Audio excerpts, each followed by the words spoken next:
ओम शांति। आज की अव्यक्त मुरली 1 फरवरी 1971। ताज, तिलक और तख्त नशीन बनने की विधि। बाप दादा सभी बच्चों को देख हर्षित हो रहे हैं क्योंकि हर एक को नंबरवार ताज व तख्त नशीन देख रहे हैं।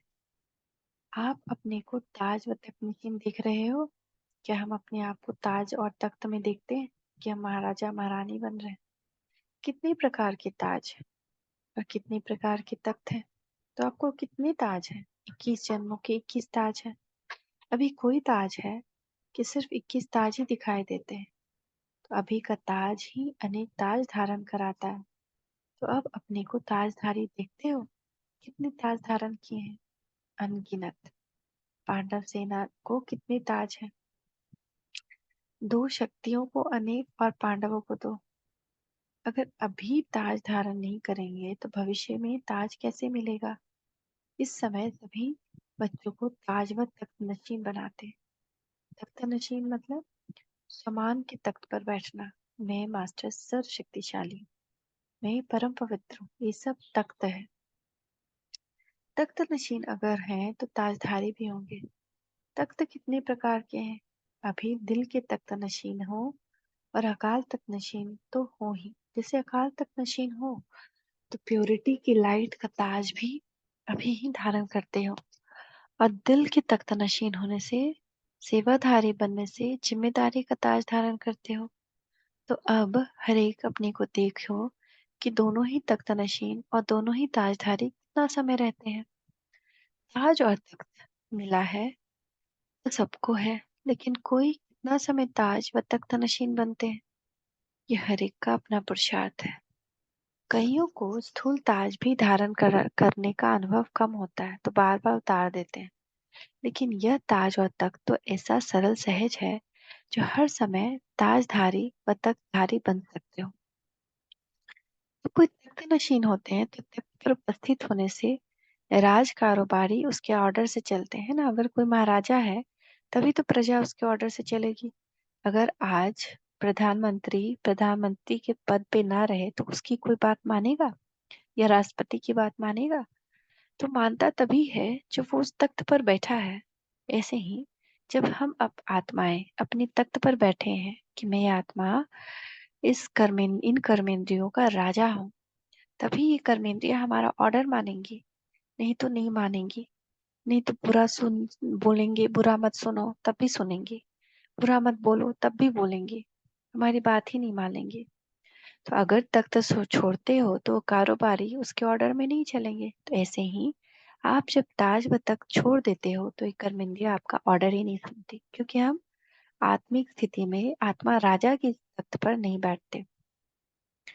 जब तख्त नशीन होते हैं तो ये कर्मेंद्रिय जी हुजूर करती है। इसलिए सदैव यही ध्यान रखो, ये ताज व तख्त कभी नहीं छूटे। ऐसे ही हमारे पास सर्व शक्तियां बाबा ने पहले ही दे दी, लेकिन हमारी वो शक्ति क्यों नहीं काम करती? क्योंकि हम तख्त नशीन नहीं रहते कि मैं मास्टर सर्वशक्तिमान हूँ। ये तख्त पर बैठेंगे तो सारी शक्तियां हमारा ऑर्डर मानेंगी।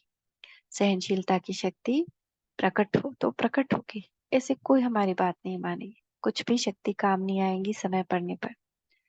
तो अपने ताज व तख्त नशीन का संपूर्ण चित्र सदैव याद रखो। उनको याद रखने के लिए अनेक चित्र जो बन जाते हैं वह नहीं बनेंगे।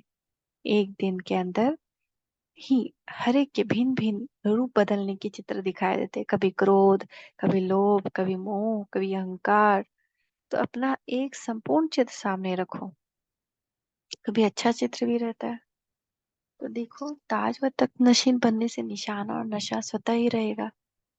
निशाना याद रहेगा और नशा भी रहेगा, क्योंकि ताज व तख्त है ही नशा और निशाने की याद दिलाने वाले, है ना। जो राजा का बच्चा है वो नशे में रहता है ना कि मैं तो राजा का बच्चा हूँ, कुछ भी कर सकता हूँ। तो अपना ताज व तख्त कभी भी नहीं छोड़ना। जितना जितना अब ताज व तख्त धारण करने के अनुभवी अभ्यासी बनेंगे, उतना ही वहां भी इतना समय ताज व तख्त धारण करेंगे। अगर कभी अल्प समय ताज व तख्त नाशीन बनते हो तो वहां भी बहुत थोड़े समय ताज व तख्त प्राप्त कर सकेंगे। इसीलिए अभी का अभ्यास हर एक को अपना भविष्य का साक्षात्कार करा रहा है। हम कितना तख्त का अभ्यास कर पा रहे हैं। अभी भी सिर्फ दूसरों को ताज व तख्त नशीन देखते हुए खुश होते रहेंगे तो वहां भी देखते रहेंगे। अगर अभी आप दूसरों को देखकर खुश हो रहे हैं, अरे ये तो कितना अच्छा है, तो वहां भी दूसरे को ही देख के खुश होते रहेंगे। इसीलिए सदा काल के लिए खुद ताज पे बैठना है, ताज धारण करना है, तख्त पे बैठना है। ऐसे ताज व तख्त फिर कब मिलेगी? अभी ही मिलती है, 5,000 साल बाद। कल्प के बाद भी अभी ही मिलेगा, अभी नहीं तो कभी नहीं। घर बैठे कोई ताज व तख्त नहीं आए तो क्या करेंगे? बाप भी अभी आत्माओं के घर में मेहमान बनकर आए हैं ना। घर बैठे ताज व तख्त की सौगात देने आए हैं। ताज व तख्त को छोड़ कहाँ चले जाते हो मालूम है? माया का कोई निवास स्थान है? आप भी सर्वव्यापी कहते हो, वह आप लोगों के सिवाय और सभी जगह है। आपने 63 जन्मों में कितनी बार माया को ठिकाना दिया होगा, उसका परिणाम भी कितनी बार देखा होगा। जो बहुत बार ये अनुभव भी कर और बातें करे तो क्या कहेंगे?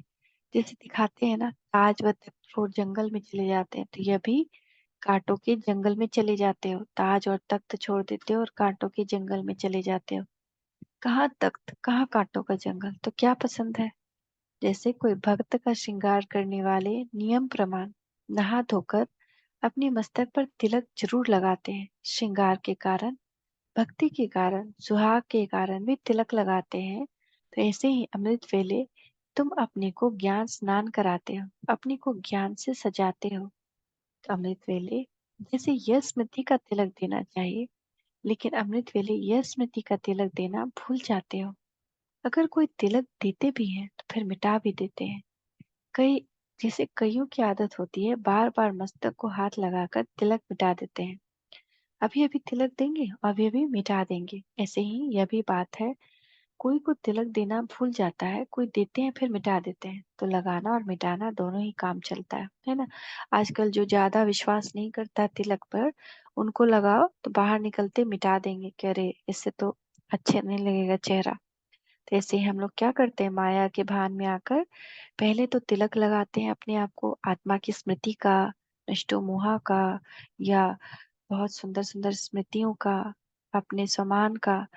लेकिन दिन में फिर अपने ही तिलक को मिटा देते हैं, माया में आ जाते हैं।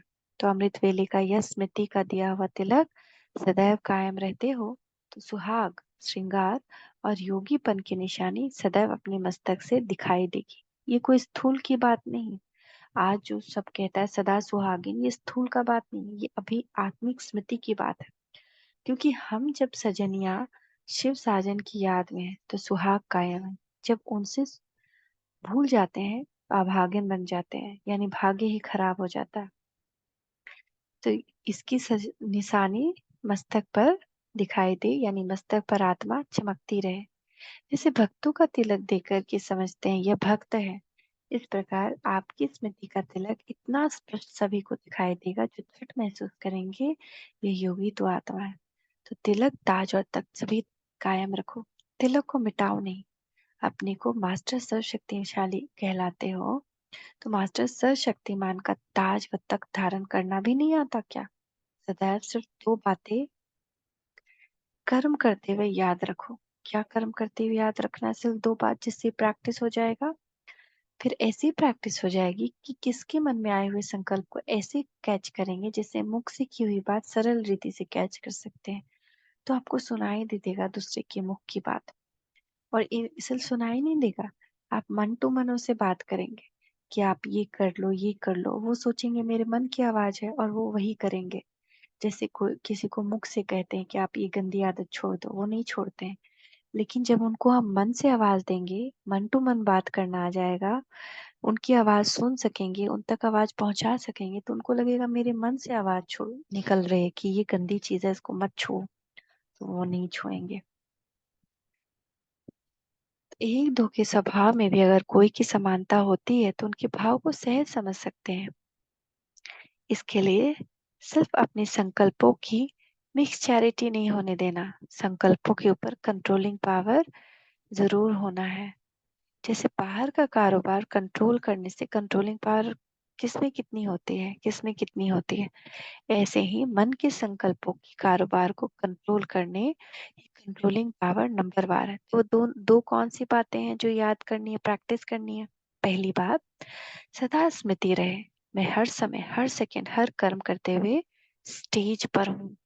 दुनिया के लोग मुझे देख रहे हैं, मैं स्टेज पर हूँ। स्टेज पर आप कोई काम करें तो क्रोध करेंगे क्या? वहां किसी पे क्रोध भी आएगा तो नहीं।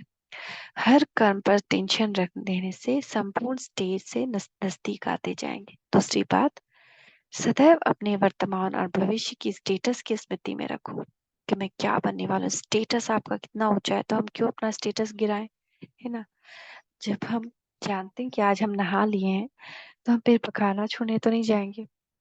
ऐसे ही जब हम जानते हैं कि हम इतने पवित्र देवता हैं तो फिर हम खोटी छोटी और छोटी बात में नहीं जाएंगे। तो एक स्टेज और दूसरा स्टेटस, ये दोनों बातें सदैव स्मृति में रखने से कोई भी ऐसा कार्य नहीं होगा जो स्टेटस के विरुद्ध हो। और साथ साथ स्टेज को अपने को ऊंचा समझने से उच्च कर्तव्य करने की प्रेरणा मिलेगी। तो ये दो बातें सदैव स्मृति में रखते चलो।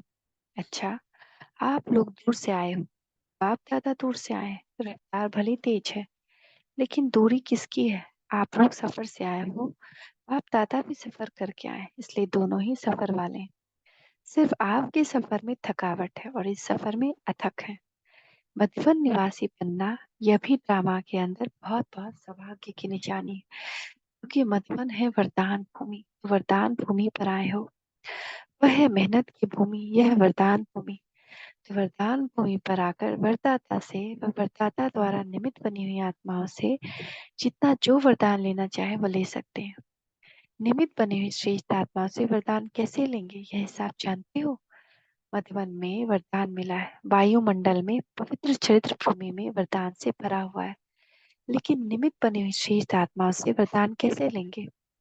वरदान में मेहनत कम होती है। जैसे मंदिर में पंडे यात्रियों को वरदान दिलाने वाली देवियों के सामने ले जाते हैं, तो आप भी पंडे हो, यात्रियों को वरदान कैसे दिलाएंगे? वरदान लेने का कौन सा साधन है? श्रेष्ठ आत्मा द्वारा वरदान इसलिए मिलता है जो निमित्त बने हुए होने के कारण उन्हों के हर कर्म को देखकर सहज प्रेरणा मिलती है। कोई भी चीज जब साकार में जाकर देखी जाती है जल्दी कर ग्रहण कर सकते हैं। बुद्धि में सोचने की बात देरी से ग्रहण होती है। यहाँ भी साकार रूप में जिन्होंने साकार को देखा उनको याद करना सहज है, और बिंदी रूप को याद करना जरा मुश्किल। इस रीति जो निमित्त बनी हुई श्रेष्ठ आत्माएं हैं उन्हों के सर्व त्याग स्नेह और सर्व के सहयोगीपन का प्रैक्टिकल कर्म देखते हुए जो प्रेरणा मिलती है वो वरदान में सहज प्राप्त होती है। मधुबन वरदाता की भूमि में आकर हर एक श्रेष्ठ आत्मा द्वारा सहज कर्मयोगी बनने का वरदान प्राप्त करके ही जाना, क्योंकि आप लोग भी सिर्फ मुश्किल यह बात बताते हो कि कर्म करते हुए स्मृति में रहना मुश्किल है। तो निमित्त बनी हुई आत्माओं को कर्म करते हुए इन गुणों की धारणा में देखते सहज कर्मयोगी बनने की प्रेरणा मिलती है। तो उन एक भी वरदान को छोड़कर नहीं जाना।